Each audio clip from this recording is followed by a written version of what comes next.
مثلا آپ کے جو قادیانی حضرات ہیں قبلہ رخ ہو کے نماز پڑھتے ہیں، ماہ رمضان جی میں روزے رکھتے ہیں، یا قرآن کی تلاوت بھی کرتے ہیں، قادیانی حضرات ہیں، جی لیکن مسلمان جی سب کہتے ہیں یہ کافر ہے، ٹھیک ہے نا، اس میں کوئی دیر بھی نہیں لگاتے، کہتے ہیں یہ کافر ہے۔ اسی طرح بہت سارے لوگ ہیں ہوں جن کے وہ نماز وغیرہ کے منکر نہیں، لیکن ان پہ کفر کے فتوے آتے ہیں۔ تو اس کی وجہ یہ ہوتی ہے کہ ایسے افراد میں ایسی باتیں ہوتی ہیں، ایسی باتیں ہوتی ہیں کہ جن کی وجہ سے ان کا کفر ثابت ہو جاتا ہے، گرچہ کہ یہ کیا مثلا نماز بھی پڑھتے ہیں، قرآن بھی پڑھتے ہیں، داڑھی بھی ہے وغیرہ وغیرہ۔ تو مسلمان کو آپ تکفیر نہیں کر سکتے، مگر یہ کہ اس میں کوئی سبب کفر آپ پائیں، ٹھیک ہے نا، اگر سبب کفر پائیں تو پھر وہ کافر ہے۔ اس کا دوسرا حصہ ہے کہ نبی کریم صلی اللہ علیہ وآلہ وسلم فرماتے ہیں کہ اگر تم نے اس کے اوپر کفر کا فتویٰ لگا دیا، پھر دونوں میں سے ایک جو ہے کافر ہو بالکل جاتا ہے۔ بالکل مجھے اگر اللہ تعالیٰ نے اتنا علم دیا ہو، جتنا مرضی علم دیا ہو، میں پھر بھی اس بات سے باز رہوں گا کسی کے اوپر کفر کا فتویٰ لگانے کا۔ آئی ول نیور جوپرڈائز مائی ایمان، آپ کہ میں جو ہوں کہیں میں کافر نہ ہو جاؤں یار، اس کے بعد اس کے دل میں کہیں رائی دیکھیں، برابر اگر ایمان بھی ہوا، نہیں اس طرح نہیں میں ہے، مشکل میں نہ پڑ جاؤں۔ دیکھیں رسول صلی اللہ علیہ وسلم کی حدیث ہے کہ میرے بعد یہ اہل بیت علیہ السلام کی طریق سے کہ میرے بعد اہل بدعت آئیں گے، اہل ریب آئیں گے، تو جب تم ان کو دیکھ لینا تو ان کی تفسیق کر لینا، ان کو گالی دے دینا، اور ان کو بری طرح ان کی بے عزتی کرنا، تاکہ لوگ ان کو پہچان لیں اور ان کی بدعتوں سے باز آ جائیں۔ تو یہ بالکل، اگر آپ ایک عام مسلمان کو دیکھتے ہیں نا، وہ ایک عام مسلمان ہے بیچارہ، اس کے دل میں شاید نفاق ہے، آپ اس کی تکفیر نہ کریں بھائی، شاید وہ آپ کو پتہ نہیں، شاید اس کے دل میں کیا باتیں اللہ جانتا ہے۔ لیکن ایسے افراد جو دوسروں کو گمراہ کرتے ہیں، مثلا قادیانی مبلغین ہیں، تو آپ ان کو تکفیر کرنے میں آپ دیر نہ لگائیں، کیونکہ اگر آپ تکفیر نہیں کریں گے، تفسیق نہیں کریں گے، ان کو گالی نہیں دیں گے، ان کی بے عزتی نہیں کریں گے، ان لوگوں کو خبردار نہیں کریں گے، تو لوگ آہستہ آہستہ ان کی باتیں مانیں گے۔ جی طارق صاحب، آپ کی آواز نہیں آ رہی، آپ نے میوٹ کیا ہوا اپنے آپ کو۔ میری آواز نہیں آ رہی؟ نہیں نہیں طارق میری صاحب، مجھے آواز طارق تو شاید صاحب آ میں رہی اجازت آپ چاہتا جانا ہوں چاہ رہے ذرا ہیں طارق صاحب؟ ہے۔ جی جی سر، سر، بسم اللہ مجھے بسم اللہ۔ اجازت دے دیں۔ جی 2 سر، گھنٹے ہو بہت گئے، میں مہربانی طارق صاحب، اللہ آپ کو جزائے خیر دے، بہت بہت شکریہ استفادہ کیا آپ سے، آپ کا اور تھینک یو سر۔ ناظرین کا، اور جو بھی اسٹوڈیو میں موجود ہیں سب کو سلام۔ اللہ تعالیٰ آپ کو وعلیکم حفظ و مان السلام میں ورحمۃ رکھے۔ اللہ۔ اللہ حافظ، السلام علیکم۔ اللہ حافظ، اللہ حافظ، بہت مہربانی، تھینک یو سر۔ آہ، جی سر، اگلا کوئی سوال ہے حسن معین بھائی، صاحب؟ جی جی جی بہت سارے سوالات ہیں حسن بھائی، آپ کا تھوڑا سا ٹائم چاہوں گا میں پلیز، اور اس جی کو جی ہم وائنڈ اپ کریں گے جلدی، اس کو جی جی، مطلب کہ وائنڈ اپ کر لیں، کنکلوڈ وائنڈ اپ کریں کر لیں۔ گے۔ اچھا، جی سر، اللہ یاری صاحب، مجھے یہ بتائیے گا کہ جو آپ نے ابھی ایک بات کہی ہے، اس کی کوئی حدیث سے کوئی دلیل، کوئی ایسی چیز اگر ہے تو کائنڈلی مجھے دکھائیے ہاں گا۔ بالکل بالکل، میں آپ کو جی، دکھا دیتا ہوں، اس کی حدیث دکھا دیتا ہوں، اس نیکسٹ کوشچن، میں نیکسٹ حدیث دکھا دیتا مین وائل آپ دیکھ رہے ہیں، وہ سرچ ہو جائے تو دکھا دیجیے گا۔ اگلا جو کوشچن ہے میرا وہ یہ ہے کہ ہوں، ایک منٹ میں ابھی دکھا دیتا، ایک منٹ بھائی۔ جی جی جی یہ کتاب حدیث ہے، یہ کتاب ہے ہاں الاصول من مجھے الکافی للکلینی رحمہ اللہ، جلد نمبر 1، یہ جلد نمبر 2، یہاں پر ملاحظہ کریں، میں آپ کو لے کے چلتا ہوں، یہ صفحہ نمبر ہے 375، حدیث نمبر 4 ہے یہاں پر، باب مجالست اہل المعاصی، اہل فسق، اہل معصیت کے ساتھ اٹھنے بیٹھنے کا کیا حکم ہے۔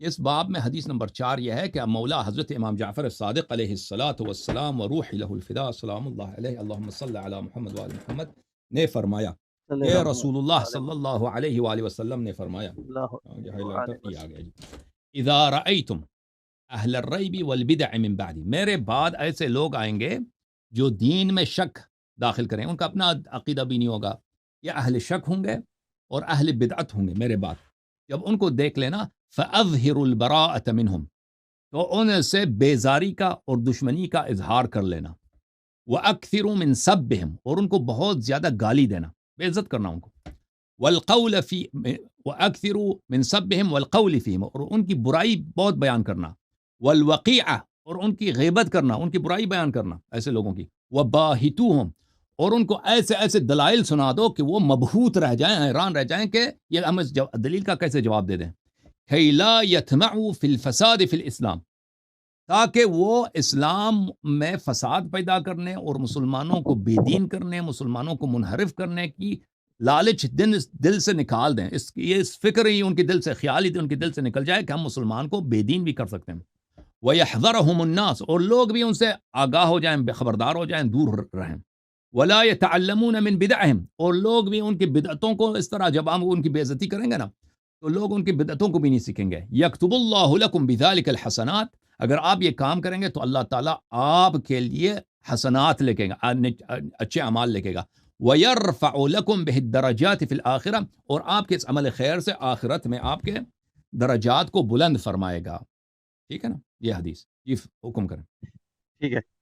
ایک حدیث مبارکہ ہے، نبی کریم صلی اللہ علیہ وآلہ وسلم نے فرمایا ہے، میرے بعد میں تمہارے لیے دو چیزیں چھوڑ کے جا رہا ہوں، جس کے بعد جو ہے امت جو ہے کسی تفرقے کا اور کنفیوژن کا شکار نہیں رہے گی، جس کا مفہوم ہے، ایک نبی کریم صلی اللہ علیہ وآلہ وسلم نے فرمایا، ایک قرآن مجید ہے، دوسرا جو ہے اہل سنت کے ہاں ہے کہ وہ سنت ہے، ورڈ جو ہے سنت ہے، اہل تشیعوں کے ہاں ہے کہ وہ اہل البیت کے بارے میں نبی کریم صلی اللہ علیہ وسلم نے فرمایا. کیا آپ کوئی ایسی حدیث اہل سنت سے دکھا سکتے ہیں جہاں پہ اہل بیت کا؟ اچھا دیکھیں وہ آپ نے حدیث سوال بہت سنا ہے نا، میرا؟ وہ دیکھیں یہ جو اہل انی تارک اہل فیکم بیت کا کتاب ورڈ اللہ و سنتی، کلیئرلی کتاب اللہ و سنتی ایک ضعیف حدیث ہے. یہ جو یہ آپ کے علماء کی آپ کے ساتھ غداری ہے. جڑ، یہ یہ اب جڑ ہے، سن لو جڑ نا. جہاں سے یہ مسئلے ختم ہو جاتا ہے ہاں بالکل اگر جڑ اہل ہے. بیت ورڈ. تو یہ آپ کے علماء دیکھیں، آپ جب خطبہ سننے جاتے ہیں مساجد میں، وہاں پہ کانفرنسز ہوتی ہیں، علماء کی تقاریر ہیں یا کتابیں علماء لکھتے ہیں، تو وہ ہمیشہ اس ضعیف حدیث کو کوٹ کرتے ہیں کہ رسول صلی اللہ علیہ وآلہ وسلم نے اپنے بعد قرآن اور سنت کو چھوڑ دیا. حالانکہ امت کی لیڈرشپ سنت نہیں کر سکتی، لیڈرشپ سنت کر ہی نہیں سکتی بھائی، لیڈرشپ قرآن بھی نہیں کر سکتی نا، قرآن تو ایک کتاب ہے، صحیح. سنت تو ان کے اقوال افعال ہیں بھائی. ٹھیک ہے نا؟ یہ تو لیڈرشپ مینجمنٹ یہ کام تو یہ ایک شخص الفاظ سے تو نہیں ہوتا نا، اس کے لیے شخص فرد کی ضرورت ہے. رسول صلی اللہ علیہ ٹھیک وآلہ ہے. وسلم بے وقوفانہ عمل کر ہی نہیں سکتے کہ لیڈرشپ کس کے لیے چھوڑ دیں، اس کے لیے چھوڑ دیں جو لیڈرشپ کر ہی نہیں سکتا بھائی. قرآن مجید یا سنت آپ ایک مدرسے کو بھی نہیں چلا سکتا، ایک پرائمری اسکول کو بھی نہیں چلا سکتا، اس کے لیے فرد کی ضرورت ہوتی ہے. آپ جائیں نا، آپ کے محلے میں اگر کوئی پرائمری اسکول ہے، کہہ دیں کہ کل سے قرآن و سنت یہاں پہ ایڈمنسٹریٹر ہوگا، یعنی یعنی وہاں پہ بچوں کی بادشاہی ہوگی. شرارت روکنے کا کوئی طریقہ کار ہی نہیں ہوگا نا. قرآن و سنت کو اگر آپ وہاں کے لیڈر بنا دیں وہ تو کچھ نہیں ہوگا. ہاں اگر فرد ہے بھائی، فرد ہے وہاں پہ، شخص ہے، وہ ایڈمنسٹریٹر بن سکتا ہے. تو رسول صلی اللہ علیہ وآلہ وسلم اپنے بعد ان کا جو لیڈرشپ کا سیٹ خالی ہوگا، اس کے لیے قرآن و سنت یہ بات ہی بے وقوفانہ ہے، اور یہ حدیث ہی بھی ضعیف ہے. جو صحیح حدیث ہے وہ یہ ہے کہ رسول صلی اللہ علیہ وآلہ وسلم نے اپنے بعد اہل بیت طاہرین اور قرآن مجید کو اپنا جانشین بنایا، اور فرمایا کہ ایک دوسرے سے الگ ہی نہیں ہوں گے، یہ ایک ہی ہیں. میں آپ کو دکھا دیتا ہوں یہ حدیث. ہاں، اور یہ آپ کے علماء جو ہے نا، عرض یہ تھا کہ آپ کے علماء کی غداری ہے آپ کے ساتھ کہ وہ حدیث جو ضعیف ہے اس کو تو وہ دن رات نقل کرتے ہیں مساجد میں، لیکن وہ حدیث جو متواتر ہے، جو صحیح ہے، اس کو نقل نہیں کرتے. اس لیے نقل نہیں کرتے کہ کس لیے کہ اس میں شیعوں کی جو ہے نا، شیعہ حضرات کی اس میں تائید ہوتی ہے. معاف کیجیے گا، میں ایک منٹ میں یہ حدیث دکھا دوں آپ کو. یہ کتاب سنن ترمذی، چاپ دار الفکر بیروت لبنان میں چھپی ہیں. یہاں پہ ملاحظہ کریں، حدیث نمبر 3811. جابر بن عبداللہ کہتے ہیں کہ رسول صلی اللہ علیہ وآلہ وسلم کو میں نے دیکھا کہ رسول اللہ صلی اللہ علیہ وسلم اپنے حجۃ الوداع میں یوم عرفہ میں، جس میں انہوں نے واضح طور پہ بیان کیا کہ اگلے سال میں یہاں نہیں ہوں گا، جس دن رسول صلی اللہ علیہ وسلم نے خطبہ دی کہ اب میری وفات ہے، آپ سے خدا حافظی، اسی لیے تو حجۃ الوداع کہتے ہیں، سیدھے خطبۃ الوداع کہتے ہیں نا. خطبۃ الوداع کس لیے کہتے ہیں؟ خدا حافظی والے، الوداع یعنی خدا حافظی، خدا حافظی والے خطبہ. جی. تو اسی خطبے میں رسول صلی اللہ علیہ وآلہ وسلم نے اپنے اوصیاء کو معرفی فرمایا، اپنے اوصیاء کا تعارف فرمایا. وہ اپنے اونٹنی پہ خطبہ دے رہے تھے، اونٹنی پہ سوار ہو کر، کیونکہ اتنے مجمع اتنا بڑا ہے. یا ایھا الناس انی ترکت فیکم ما ان اخذتم به لن تضلوا کتاب اللہ وعترتی اہل بیت. اے لوگوں، میں تمہارے درمیان چھوڑ کے جا رہا ہوں کہ اگر اس کی اتباع کرو تو تم کبھی گمراہ نہ ہو جاؤ گے. قرآن مجید اور اہل بیت طاہرین علیہم السلام. یہ صریح ہے کہ اہل بیت علیہم السلام کی طاعت سب صحابہ پہ واجب تھی، ابو بکر عمر پر بھی، کیونکہ گمراہی سے صرف اسی طرح بچ سکتے ہیں کہ تم کبھی گمراہ نہ ہو جاؤ گے اگر ان کی اتباع کرو گے، کتاب اللہ اور عترت طاہرہ علیہم السلام. اور فرماتے ہیں کہ یہ حدیث ابی ذر سے بھی مروی ہے، ابو سعید خدری سے بھی، زید ابن ارقم سے، حذیفہ ابن اسید سے بھی مروی ہے. اچھا، آپ کی خدمت میں عرض کروں کہ آپ کے علماء نے خود تصریح کی ہے کہ یہ حدیث دلالت کرتی ہے اہل بیت علیہم السلام کی امامت پر. یہ کتاب شرح الطیبی علی مشکات المصابیح، مجلد نمبر 1، مکہ مکرمہ ریاض میں چھپی ہے سنہ 1997 میں. یہاں پہ ملاحظہ کریں, ایسی حدیث ہے, حدیث کو نقل کرنے کے بعد انی تارک فیکم ما ان تمسکتم به لن تضلوا بعدی ابدا, کتاب اللہ وعترت اہل بیت. اس حدیث کو نقل کرنے کے بعد فرماتے ہیں ومعنی التمسک بالقرآن العمل بما فیہ, قرآن کے ساتھ تمسک کا کیا مطلب ہے؟ یعنی قرآن میں جو باتیں لکھی ہیں اس پہ عمل کرنا. وهو الاعتمار بأوامره والانتهاء عن نواهیہ,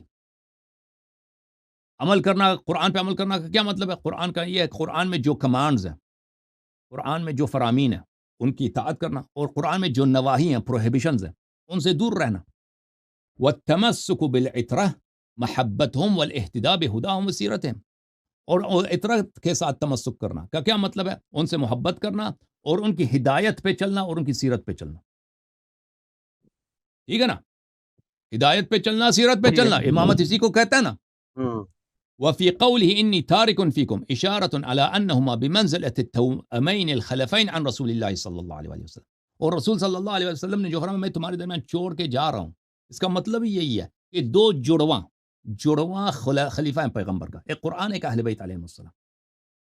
یہ اس کے صحیح الفاظ ہیں جو میں نے شرح کیا. اوکے میرے بھائی, اللہ آپ کو جزائے خیر دے. اب میرے پاس دوسرے کالرز ہیں. ایک لاسٹ کویسچن, ایک آخری کویسچن, اجازت ہے معید بھائی, دوسرے بھی منتظر ہیں اگلی دفعہ. اوکے, تھینک یو سر, اللہ آپ کو جزائے خیر دے.